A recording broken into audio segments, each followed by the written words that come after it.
Getting ready to take the O3 Neon for its test drive after replacing the shift solenoid. We're in drive. There's a speedometer, tachometer. Whoops, car coming. Oh, he's turning. Alright.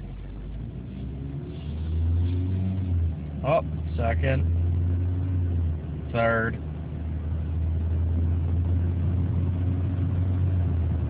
Overdrive. We're good to go. And as soon as I started it up, the check engine light went out, so I figured that's got to be a good sign.